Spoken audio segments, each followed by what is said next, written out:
Good morning. This is the second part of the lecture on the Diary of Izumi Shikibu. I apologize for the typo on the title of the last recording.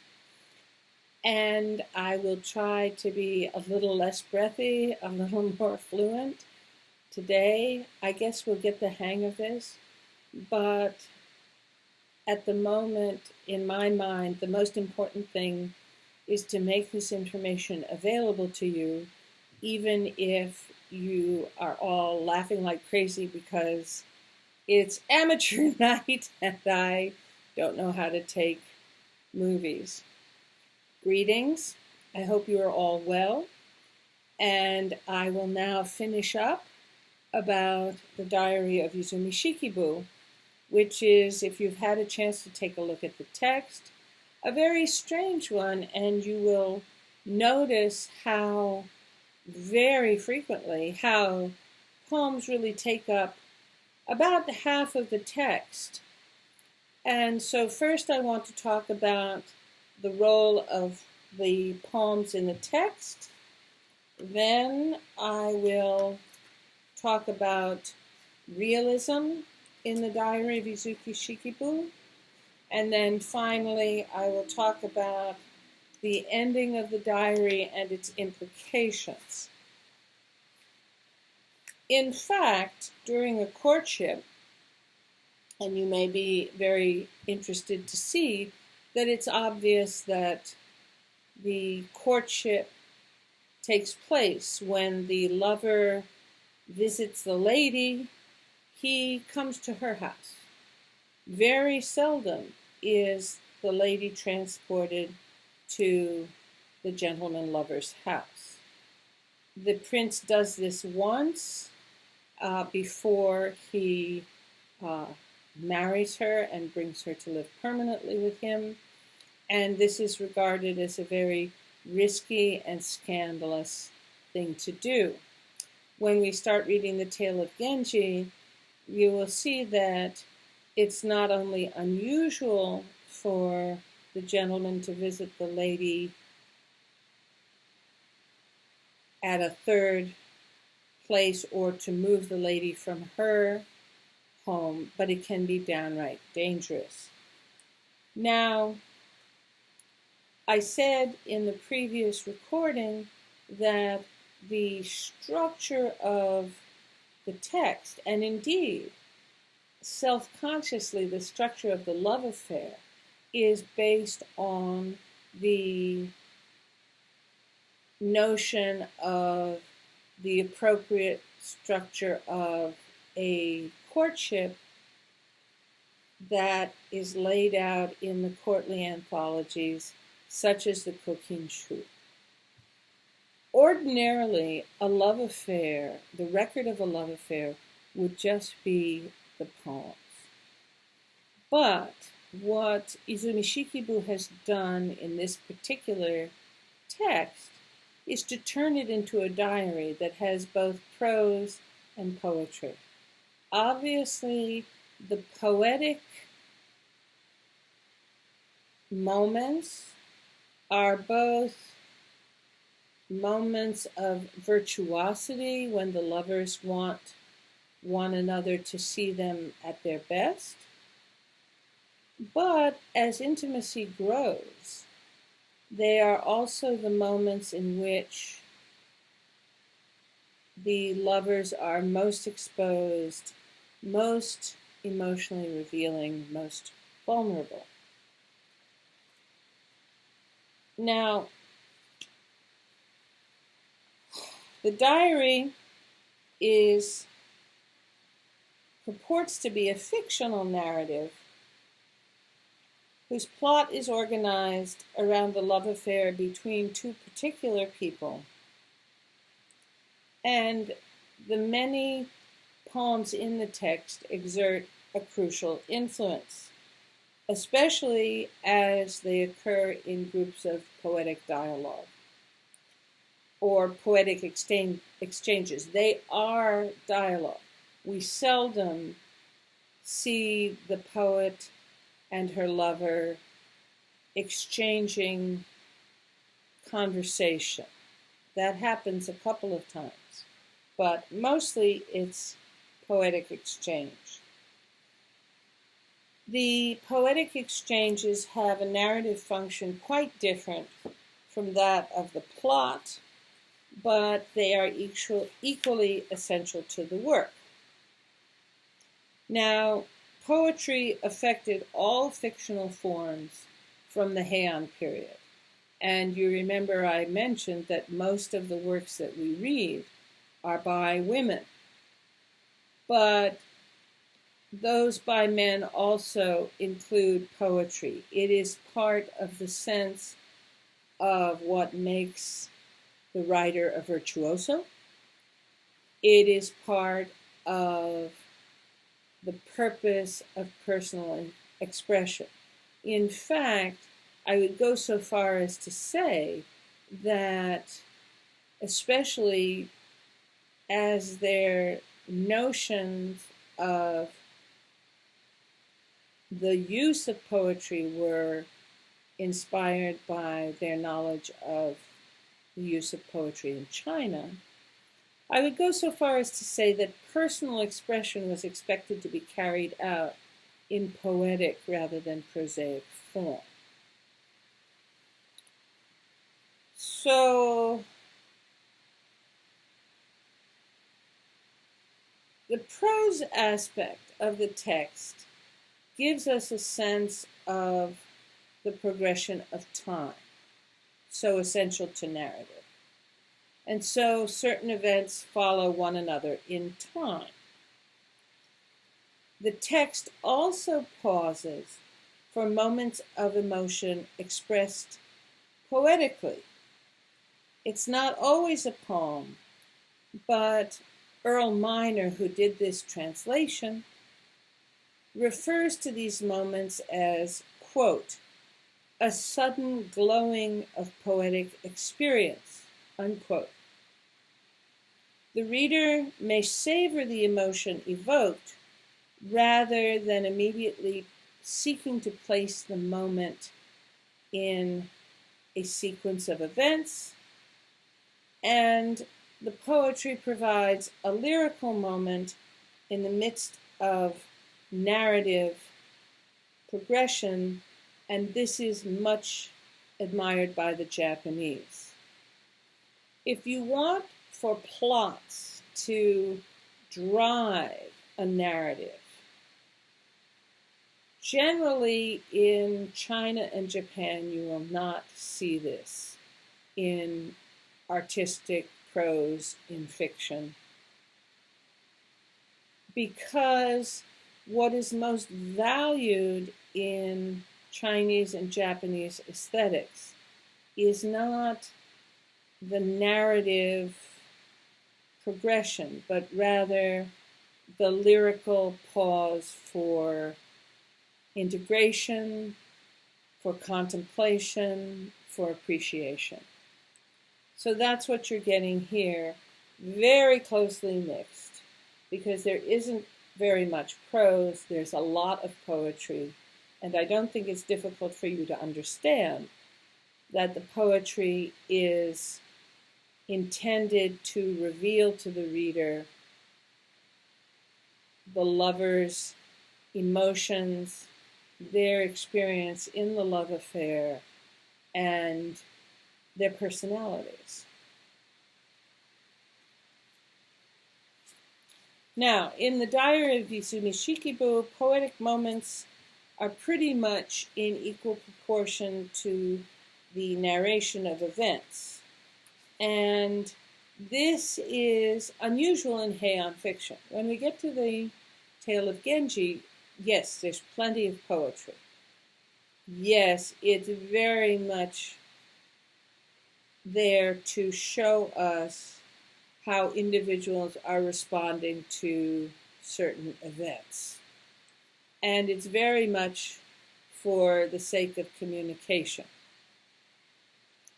However, in this particular narrative, which is not very long after all, the function of the poetry is to slow the progress of the narrative by means of a gracious and elegant display of poetic sensibility.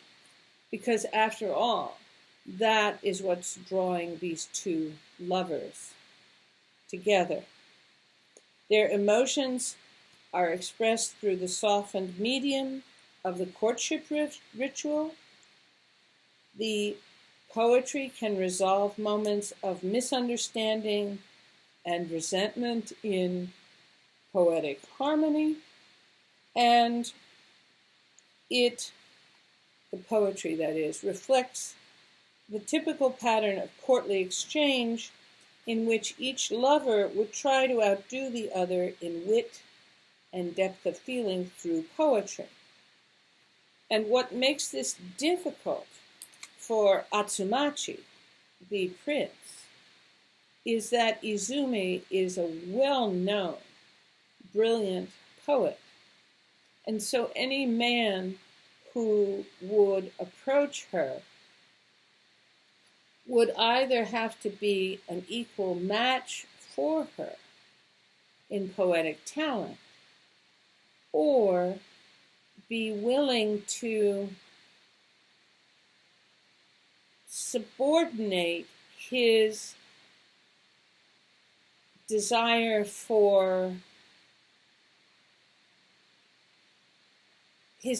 to be on top in everything for the sake of inspiring her to write wonderful poetry. And that is, in a sense, the genius of Atsumachi. Remember last time I talked about the image of the sleeve of the pillowing R. And it's a crucial point in their relationship when he, and not she, provides the image that unifies them as a couple. It's a little bit like they're playing our song. This is our phrase. This is our poetic phrase. And they do use it back and forth, but the fact that he created it, even if his poems are not technically as fine as her poems, that puts him in a position of emotional equality, which encourages her inspiration and brings her to greater poetic heights. It's kind of wonderful as a portrait of a relationship.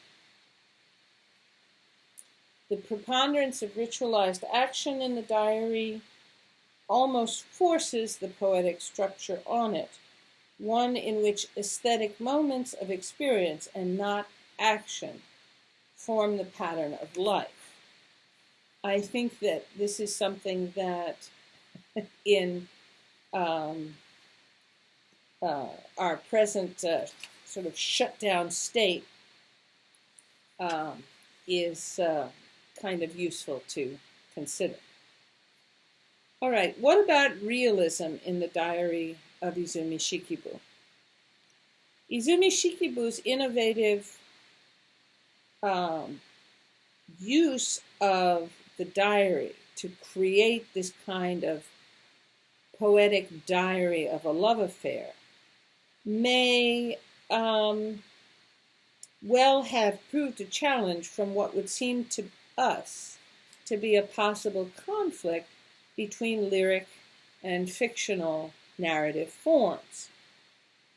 The author's, on the one hand, you have the author's inclination to present what was expected and typical from the lyric tradition.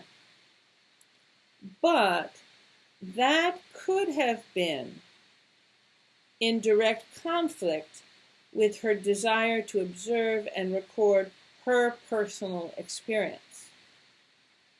And one of the questions you may want to ask yourself is, has her desire to go along with, in fact, to assert the primacy of her individuality, her personal experience. The fact that this love affair has,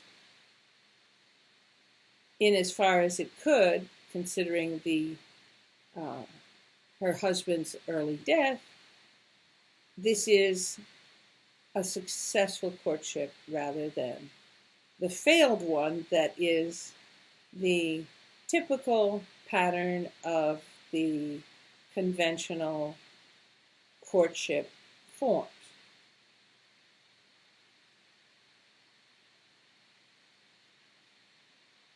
The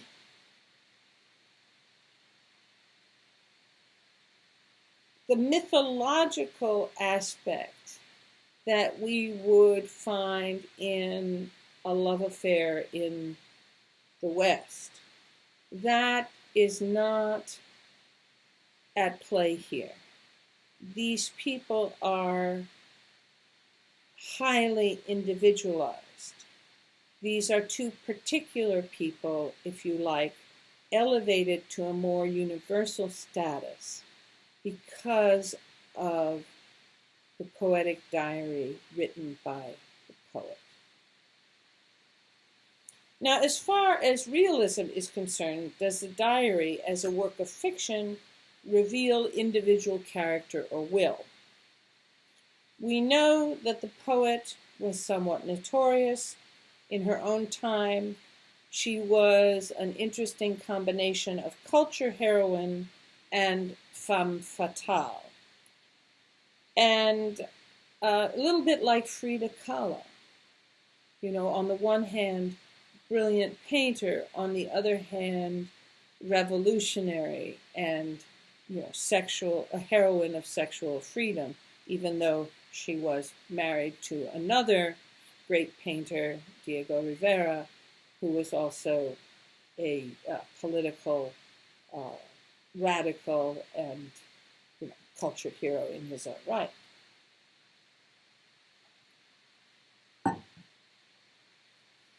To some degree, she may have been influenced by a desire to project an appealing image to posterity.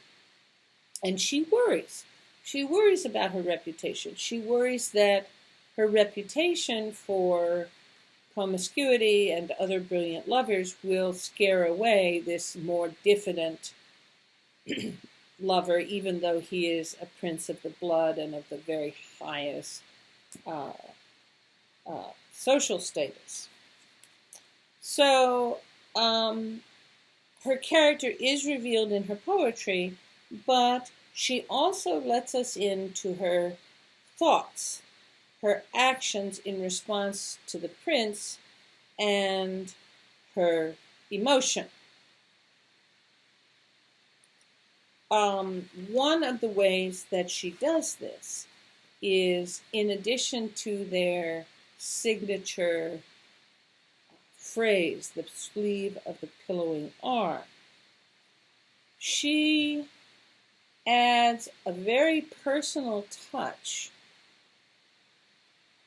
by introducing special moon imagery to the diary. Now, moon imagery is not important in the Kokinshu love poems. The richness and frequency of the moon imagery here is obviously personal, and moreover helps to convey the dream imagery of love, which is essential to the Kokinshu, which is a very popular image in so many genres of poetry, and was indeed fully developed as part of the convention. By adding the moon imagery to the dream imagery, the poet creates an image that can function as an image of herself and adds great beauty to the poetic exchange. Now, for instance, if you go to pages 121 to 122, this is an unusual narrative strategy because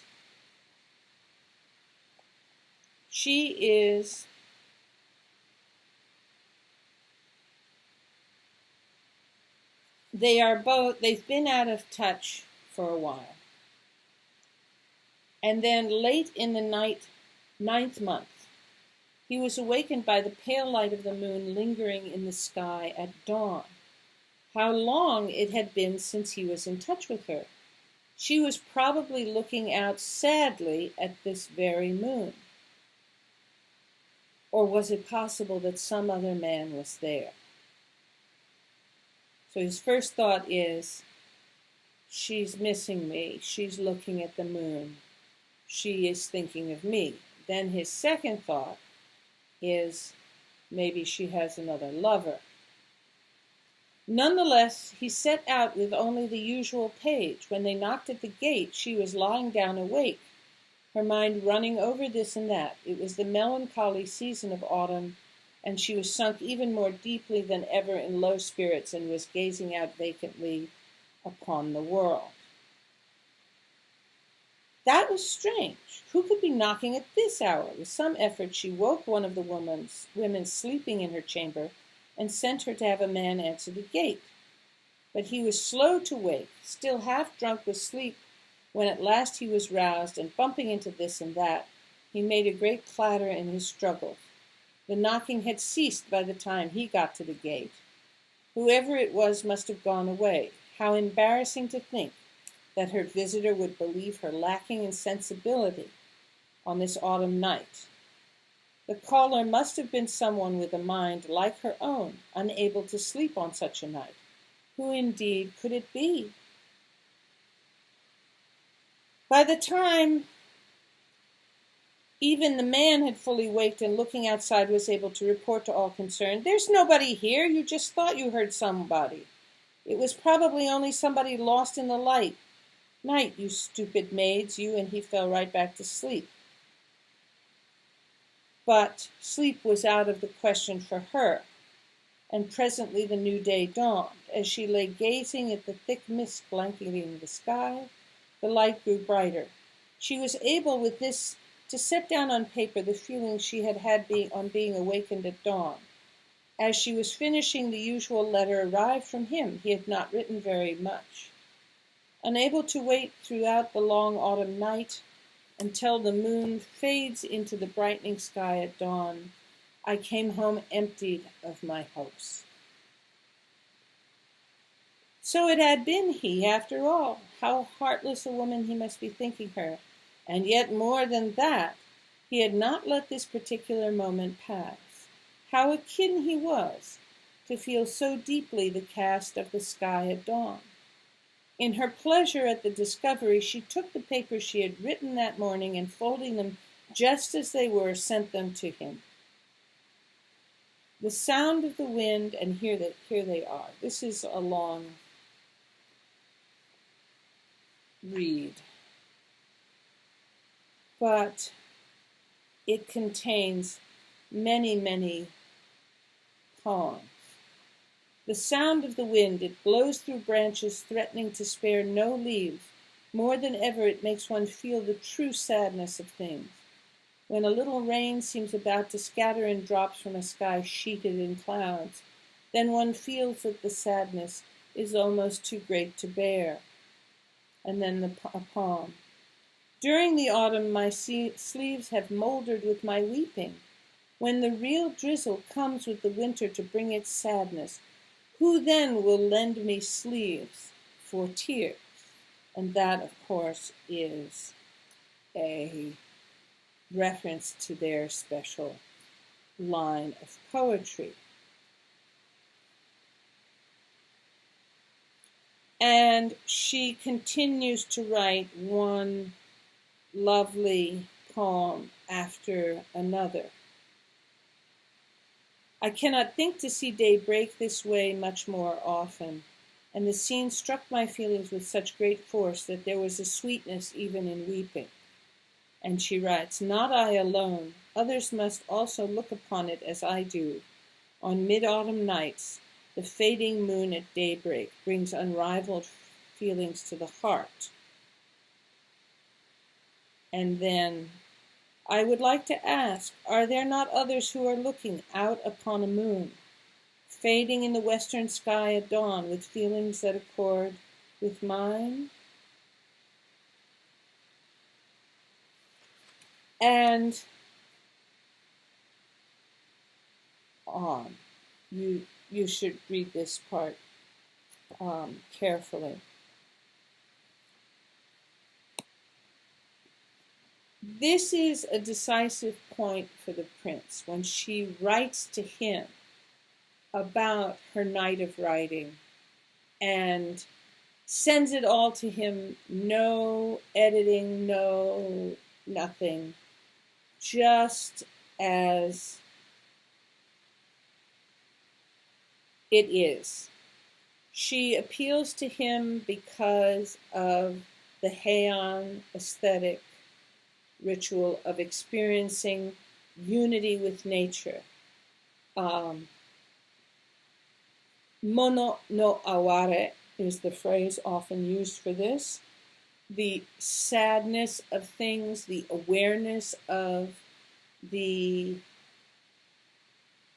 fleeting nature of awareness of nature. And she writes, Ariake no suki ni shikagi aware wa. There is nothing so sadly beautiful as the waning moon at dawn. The composition and description of the act of composition are very significant for revealing character. Certainly it affects the prince very deeply, revealing symbolically the necessity of his masculine force, yang, to reveal the poet in her moon image as the embodiment of the feminine principle of yin. This exchange reveals to the prince her naturalness, her vulnerability, her need for him, and this helps the relationship to develop. He feels confidence in his being an equal in this relationship, even if he is not as gifted a poet as she is.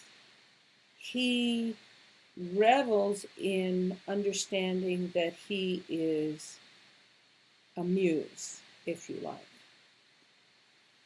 Now, the ending of the diary and its implications. The ending is often criticized as being very unsatisfactory. It just trails off. The prince's main consort is having a hissy fit.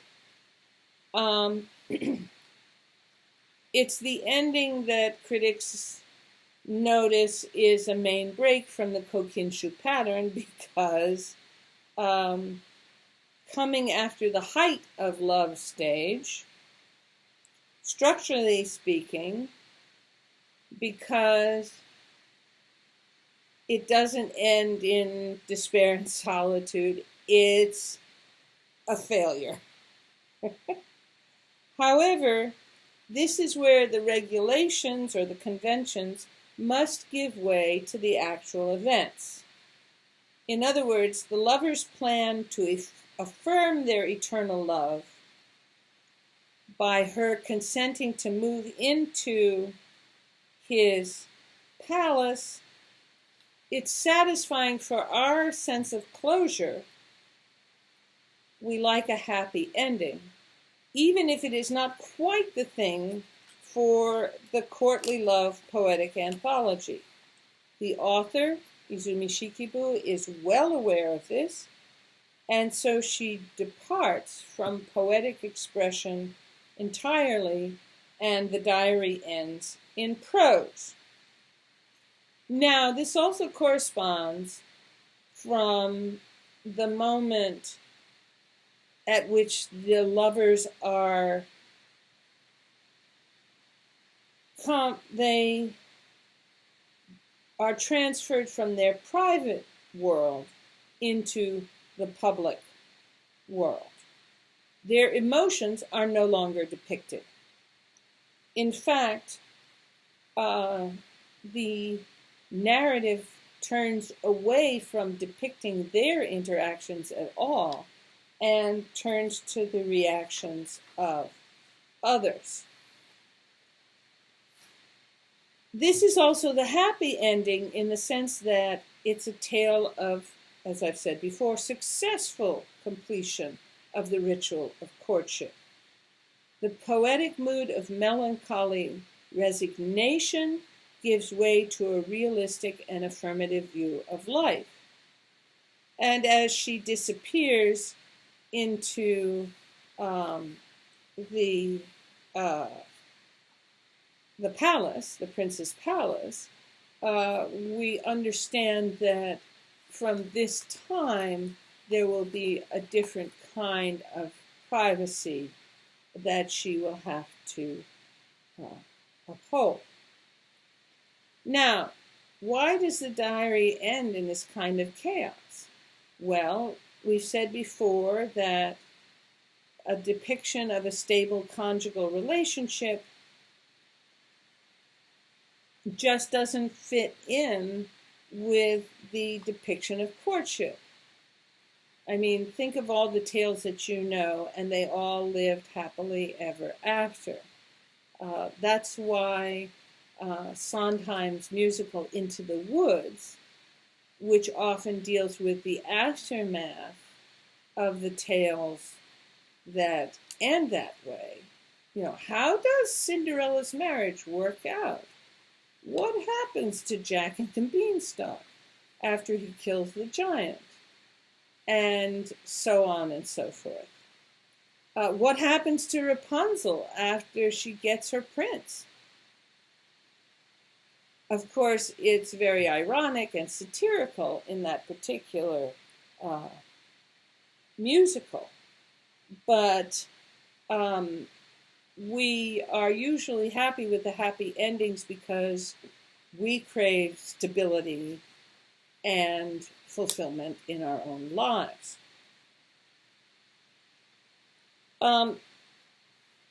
While the lovers in the diary are based on real people, historical figures, they are cast in the roles of ideal lovers, and the courtship ritual as depicted in the Diary of Izumi Shikibu is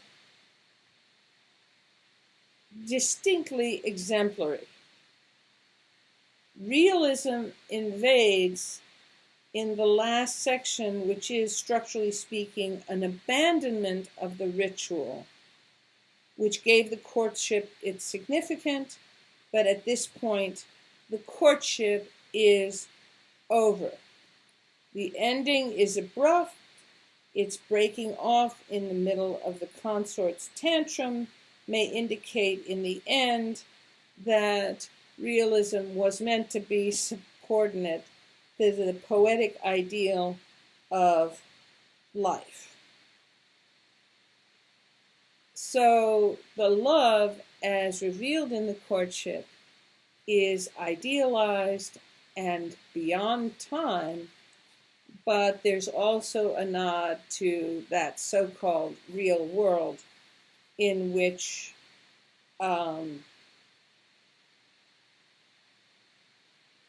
life can be complicated.